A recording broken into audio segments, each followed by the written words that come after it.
Good morning to all the participants to attend our VFF events 2022. Today, I have a great pleasure to have three heavyweight panels to share with us about the topic opportunities arising from WealthTech and WealthConnect. So we have Helen Leung, is from Mercer FundWatch Solutions Leaders Asia. And then we have Chiman, the Raffles Family Office, the group CEO and co-founder. And also we have Neil Tang, the Fintech Association Hong Kong, the chairman. So today we have a good opportunity to chat with each other on those opportunities. So we take start from here. So the first things I want to do is let the participant to introduce a little bit himself or herself. So from a traditional point of view, normally we will let lady first. So let Helen introduce herself. Thank you, Helen. Sure, thank you, Louis. Yeah, very glad to meet you all and be part of the panel. I lead the Mercer FundWatch Solutions Asia. So this is a digital delivery platform of Mercer funds rating. So we hope that in this following sessions, we'll be able to share more views about how we see the WealthTech and also the digitalizations of product and services. For myself, before Mercer, I worked for global asset managers and also work in global banks across different business. Thank you. Thank you, Helen. So the next, I want to introduce Chiman. So Chiman, would you mind to introduce yourself to all our guests? Yeah, thank you. Sure, Louis. Hi, everyone. Hi, my name is Chiman. I am the group CEO and co-founder of Raffles Family Office. We are Pan-Asia multi-family office that has got, I would say, double headquarters in Hong Kong and Singapore, office in Beijing, Shanghai, and Taipei as well. We are really striving to be the leading multi-family office in Asia. So covering a wide spectrum of services and products and things. And also some of you might know me as the founding chairman of the Family Office Association. So really what we are really trying to achieve is really to promote Hong Kong as a family office hub within Asia. So I think I'm very happy to be involved in this Start Me Up Festival, this VFF event. So we'll be looking forward to share more with you later in the later part of the panel. Thank you. Thank you, Chiman. So the next one I want to introduce is Neil Tang, is the chairman of the Fintech Association Hong Kong. Thank you, Neil. Yes, my name is Neil Tan. I'm the chairman of the Fintech Association Hong Kong. If you haven't heard about Fintech Association, it's one of the largest inside of Asia. We are an ecosystem super connector, basically between four different parties. One is obviously traditional banks, insurers, and other financial services. Two is Fintech firms themselves. Three is different startup platforms, such as accelerators, incubators, so forth. And four is really within the education system of different universities, whether it's inside of fintech, Web3, blockchain, and so forth. Our key is connecting finance and financial services with technology. So things like general purpose technologies like artificial intelligence, blockchain, cloud computing, and big data are key points. We have a total of 8 different committees inside of the Fintech Association, covering those GPTs, as well as things like green tech and ESG, blockchain, DLT, and WealthTech and InsurTech. So thank you very much. Thank you, Neil.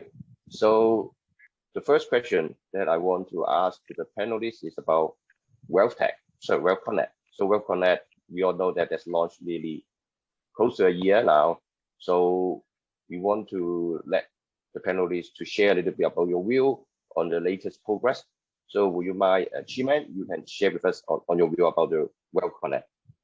Sure.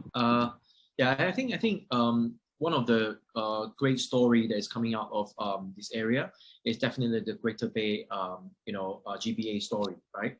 So really is when we consider that out of the I think 11 cities that are in GBA area, that the real economy within GBA is really very formidable size, right? So I mean, if you look at from a many statistical point of view, for example, the GDP and the population here. So WealthConnect is really about just providing the connectivity of wealth management products and on within this GBA area.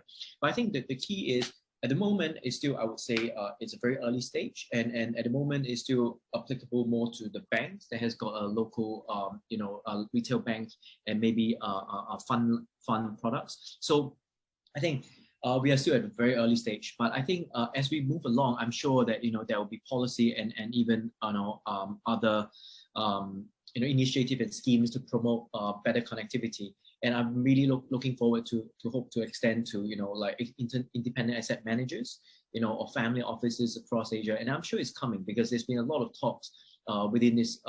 There's a lot of forums that I've attended that really want to connect this part of the wealth management industry, because wealth management industry is a very big spectrum. Because how do you manage wealth for somebody who's got $1 million in bank account and somebody with $1 billion in bank account? It's very, very different. The kind of services, the kind of products, the kind of infrastructure that is required is very, very different. So I think I would say that GBA is a big area, and it's not going to start overnight. But I think we are definitely heading in the right directions. That we are trying to connect the so-called wealth industry within GBA area. Thank you, Chiman. So also, I want to also talk with Helen. What's your view based on like your clients' response, or what you see the going forward the trend on the WealthConnect? Sure, thanks, Louis. I think we read that as of May 6th, there are a total of 23 Hong Kong banks which can launch and participate the WealthConnect, and over 1,000 of funds being available for eligible investors under the scheme. These are all shown and listed on their specific GBA web pages. It does create new business opportunities in the 3 places by enabling cross-boundary investment and provide more options of wealth management products. As Chi-Man pointed out, we also think now is a very initial stage, and the product scope under the WealthConnect now cover relatively simple wealth management products of low to medium risk, where we expect next stages might have a wider product range and hence will present broader business opportunities and product options for investors and participants. Thank you. Thank you, Helen. So now I want to also ask Neil, what's your view on that? Sure, yes. So a little bit of background on myself. Before becoming the chairman of Fintech Association, I was the co-chair of the WealthTech committee inside of the Fintech Association. So my background is coming from HSBC. I spent roughly around 3 years there as the head of business development for a digital partnerships and innovation team. So I understand the GBA quite well. We worked with various partners inside of this context, and looking at the sort of the aspirations, it's definitely a fantastic opportunity for everyone inside of the space. Obviously, baselining what the original construct was is 150 billion in terms of transaction value going from China on the China side and also on the Hong Kong side total. So 300 billion is the target, right? Ultimately, they're looking at roughly 1 million renminbi going southbound, and then northbound, same number, but in Hong Kong dollars. If we look at the sort of the key statistics, it had a very, it has its challenges in overall because of the pandemic, right? And I think it doesn't matter whether it's any of the connects. I think the global pandemic, it impacted all different types of industries and sectors and so forth. So it was quite tough as far as performance-wise, just because of this. Looking at the initial numbers, it's roughly at the market debut, somewhere around 33 million renminbi. As of April 2022, 940 million RMB in terms of total quota used, right? So you're looking at a total quota of 300 billion, only 940 million was actually utilized. The other part is that the initial target in terms of accounts was roughly around 300,000. As of April is 27,000, right? So you can see a lot of impact that the pandemic has had on this Wealth Management Connect in terms of the performance. So we hope that there's other alternatives or other areas that we can help to improve. But certainly we're moving in the right direction by launching, having some activity as far as account opening, as far as AUM is concerned. How do we facilitate even more of this cross-border activity? Thank you. Yeah, thank you, Leung. Totally agree, because when you see the previous past similar policies like the Stock Connect, or like recently we have the ETF Connect, it's similar. Like the first start maybe a little bit slow, but after that you have to more accelerate growth, coming few years. So now we'll come back to the second question. So after we talk about the WealthConnect, so we want to ask the panelists, what will the major challenge factors that you think for the WealthConnect, just after you mentioned you're going forward. So Shiman, would you mind to share a little bit about your view on that? Sure. WealthConnect is is something that I have a lot to share about. But I think really to us, as a family office, I think the key here is really about I think a very common client in our universe is really let's say clients' assets is parked in different banks, different asset class, different financial intermediaries. So one of the key things that we always try to achieve is it's really about consolidating everything under a statement, right? So under one account, I just want to, the client needs to see. So in this case, WealthTech is, there's a lot of challenges because, for example, I can give you some example. In the past 4 to 5 years, we have been trying to work with various WealthTech platform to consolidate back clients' private banking statements, which has not even succeeded, So it's really, there's a lot of challenges of banks coming together, and I think the key is really banks, having a standardized data feed to this all the WealthTech, because the WealthTech platform is there, right? They are all ready to take in the information and really looking, I wouldn't say integrating, but I would say dissecting, different from different angle and even more information analysis to the end client. So, and that is why it brought us to the next part. As some of you might know, Raffles Family Office, we have announced last year that we will be launching another family office that aim at digital asset, which fundamentally is built on blockchain.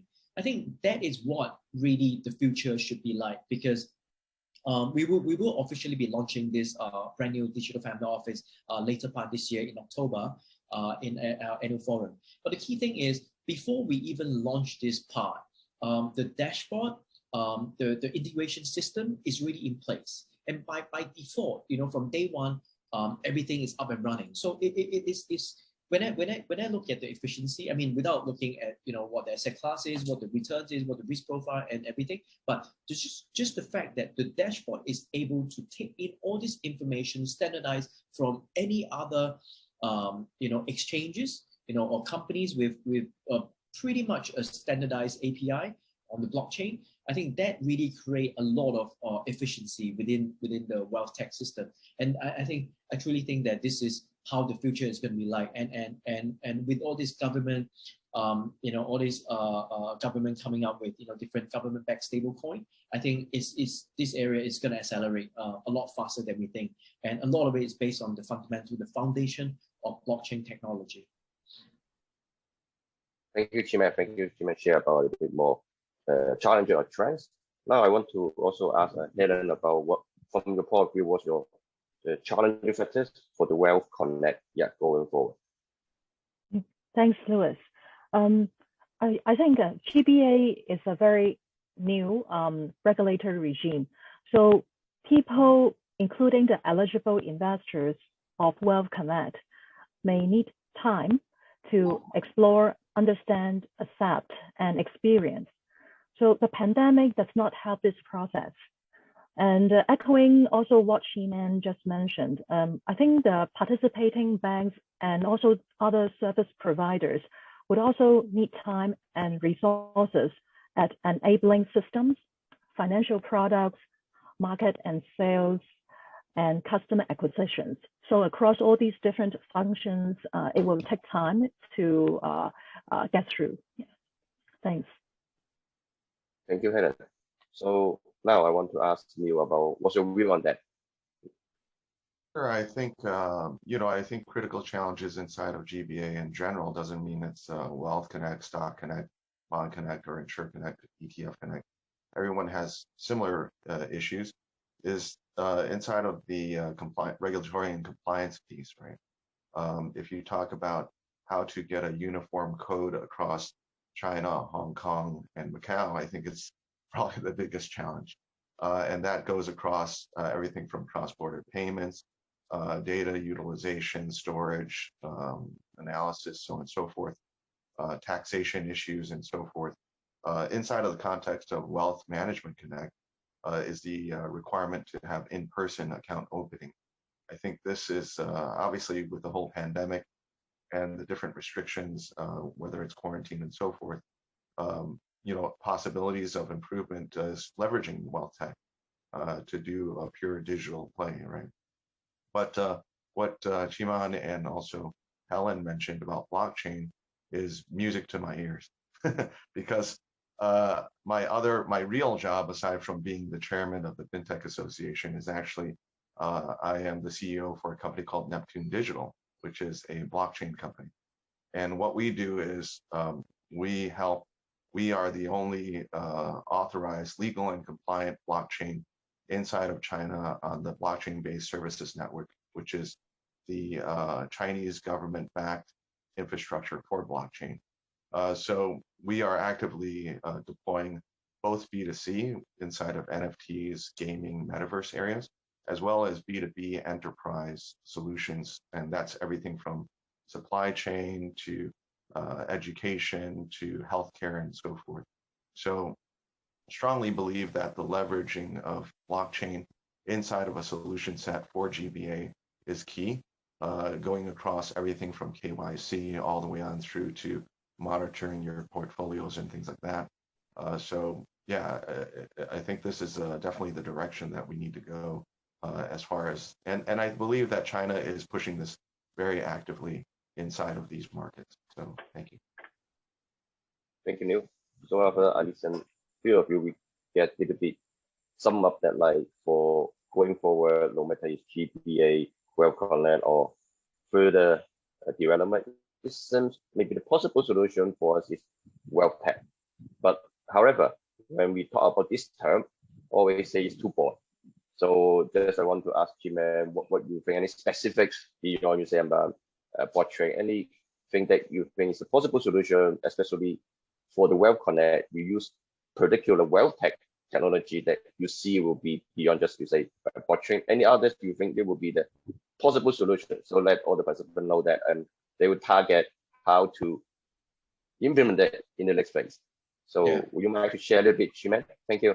I mean, on this part, I think, the way I really see it is, okay, first of all, you got to look at the demand, right? I mean, today, if you look at, people talk about, blockchain or cryptocurrency, then straight away you think about, Bitcoin, you think about Ethereum, you think about all this, but the reality is, so when we set up the so-called the digital family office, are we going after this? The reality, the real answer is not. We are not going after the Bitcoin or the Ethereum, because right now this industry, very broad figure is what? Less than $1 trillion in market cap, right? So maybe half a billion, 500 billion, 600 billion, and at some point it was close to 3 trillion, right? But it's not small. But compared to the so-called fiat economy, which could be like 300-400 trillion, it's very small in that scale, right? It's comparable.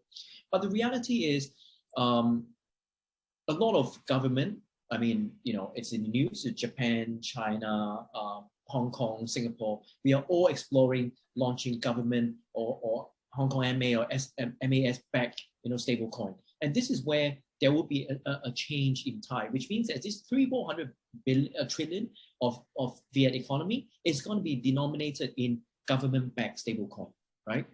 And that is when we realize that, oh, actually, our current so-called wealth tech or infrastructure that we have is not capable of accommodating to this part. And this is where I think this is why we believe that we literally have to build something from scratch. So that's why if you look at I mean, I wish I can show you the demo of the dashboard that we have. It's really not rocket science. It's really not rocket science, but really just integrating the custodian, integrating all the different product by different product supplier, and even very standardized product and into one platform. It's almost impossible in the traditional financial world. So really, when you can put this thing together, and you have the next step will be to have an AI to really analyze what's happening, because going forward, as we all realize that the billionaire in the future, they are going to be younger, they're going to be smarter, which means that they want to be involved, they want to roll up their sleeve, they want to know what's happening, they want to be your co-pilot in navigating their wealth, right? So when that happens, if you don't even know where you're going, if you don't even know what you have, it's impossible, right? So it will still be constantly, out of the whole day they are trying to manage their money. 80% of the time they're trying to figure out, okay, what do I have in which bank and what am I doing? Because there are 7 people telling me 7 different stories, right? Which is, in a way, I think in the future it will be unacceptable.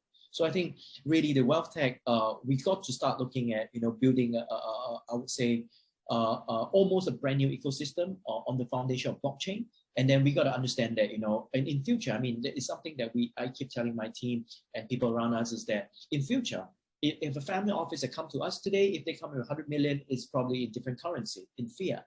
But tomorrow, which could be in 12 months or 18 months time, they're going to come in 100 million, but 20 million will be in stablecoin.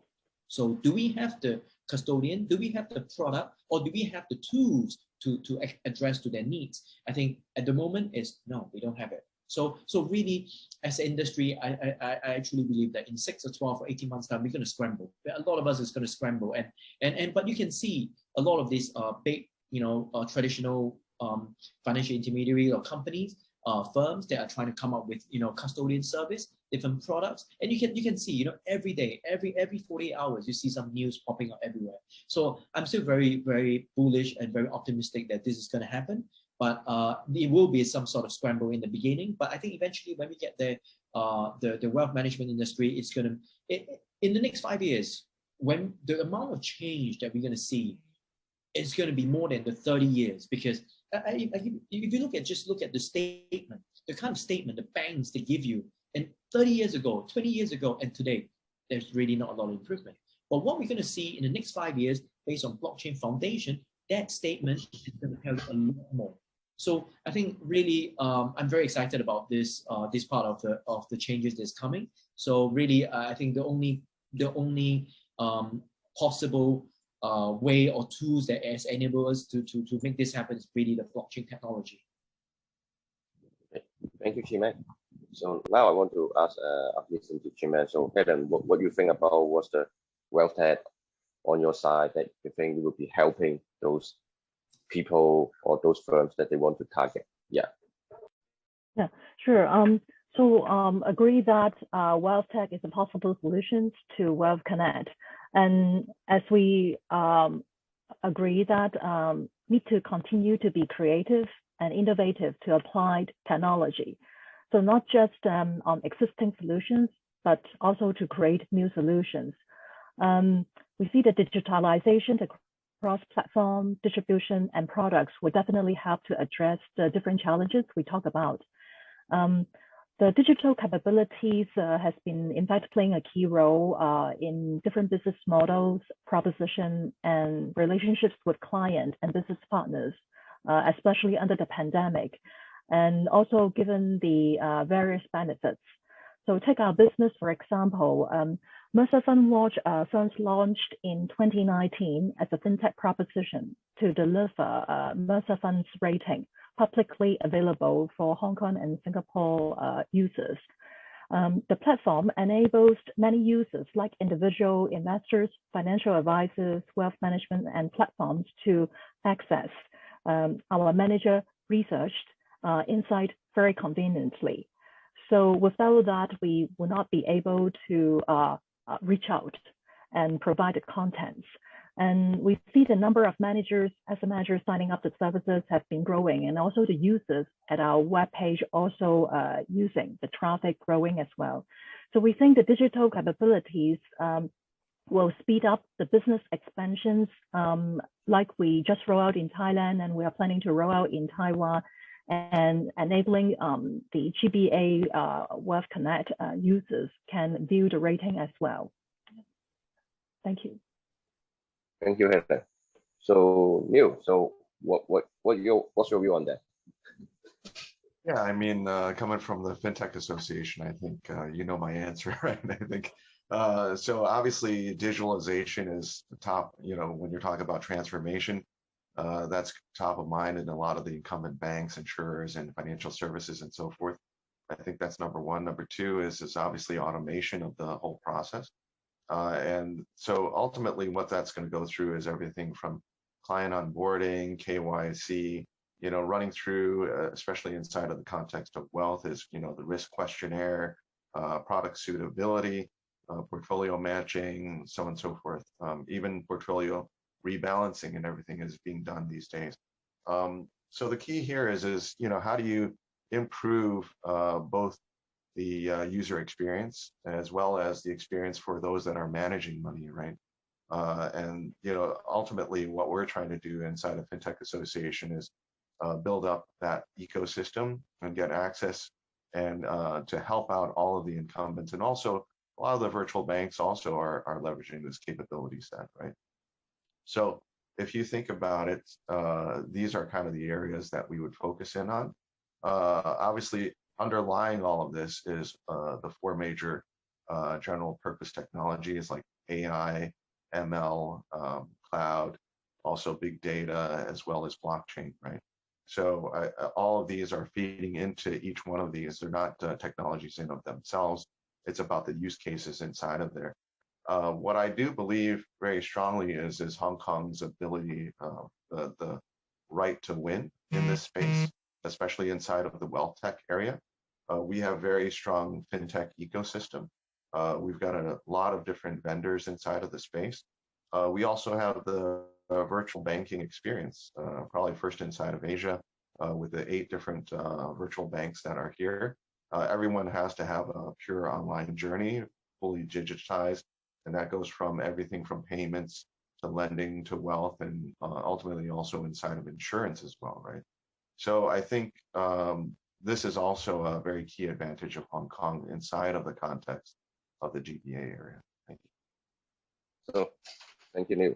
So for the time constraints, so probably I will ask the last question, and also hope each panelist will take around 2 to 3 minutes to share with our audience about what you think, like Chi-Man talked about 18 months.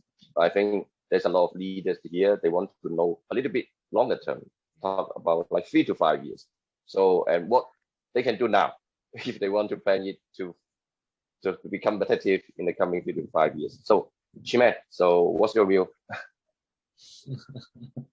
I think my view is that if you talk about 3 to 5 years, my view is that digitalization. I mean, I'm not talking about having an app for your company or it is really about integrating the whole digitalization into the DNA of the company. I think in 3 to 5 years' time, it's not an option anymore. It's about survival, right? You do it, you survive. You don't do it, I'm sorry, you might be obsolete in 5 years from now. So I think it is really a lot more urgent than we think, because you can do nothing and survive in the past 30 years, but if you do nothing in the next 5 years, your company will be way behind by a lot of this. It's going to be overtaken by a lot of these so-called smaller guys, right? Because they will be extremely efficient, So I think for us as a family office, we have to integrate ourselves in a way that to cater to the needs of the future generations, right? The future billionaires, right?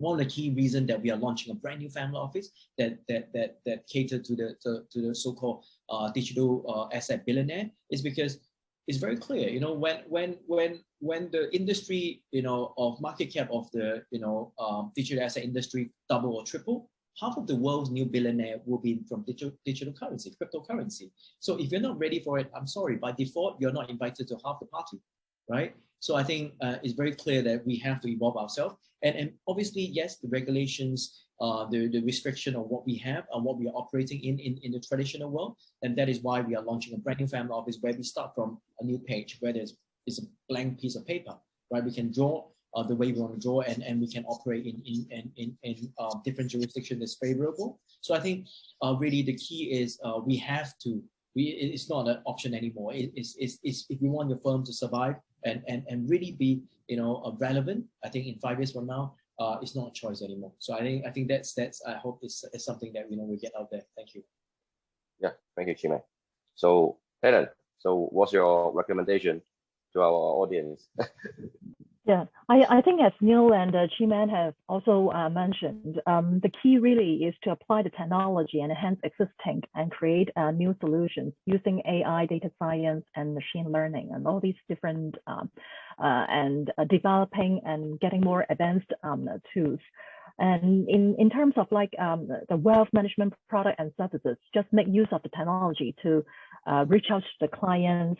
And we think that the trend of digitalization will benefit from those in WealthConnect in China to invest offshore under the southbound scheme, and also to those invest in China, getting product information, investment insight, payment, and settlement. So this is the way to go. Thank you. Thank you, Helen. So the last term, Neil. Yeah, so it's no secret what I'm very fond of is fintech, and obviously being WealthTech co-chair is always close to my heart. So I think robo-advisors, I think that's probably one of the key areas that we can explore inside of the context of GBA. Obviously the full automation and all the AI and ML that goes into the algos, doing everything from what is right now just pure risk profiling, but going into more goals-based and theme-based portfolios, right? And I think that's what will ultimately come into play, is not so much the body, is more of the brains that go into developing these types of portfolios. I think secondly is when we take a look at it, the expansion beyond the existing sort of plain vanilla products that are going on and more into alternative investments. Things like private equity, venture capital, these types of things. That's kind of the direction of where WealthTech is going on a broader scale. And the key there is really looking at access. How do other smaller investors get better access to these types of deals that would typically require $1 million equity check, right? And having that type of participation there, also having the type of liquidity on these types of digital wealth platforms, because obviously people hold on, they're not necessarily locked in for 3 to 5 years per se, but this gives them access and their ability to exit and find liquidity there. Of course, last but not least is really in terms of the regulatory and compliance piece. These types of WealthTech platforms that are inside of alternative investments are looking at this regulatory and compliance in very carefully, and ensuring that individuals are fully on the right side, particularly if you're talking about cross-border, whether it's China to Hong Kong or Hong Kong, Macau, Macau to China, so on and so forth. So I think these types of WealthTech platforms will eventually be even available to mass affluent players inside of the market. So thank you very much. Thank you, Neil. So thank you very much for Chiman, Helen, and Neil sharing with us on the WealthConnect and the WealthTech, and also how to, like Chiman said, really to survive. If you are talking about 3 to 5 years, not only preparing. So hopefully we can give you more insight, and then if you have in the future you want to talk with us, you can also find us in LinkedIn. And finally, thank you very much for the VFF 2022 to invite us to have sharing with all of you. So thank you very much.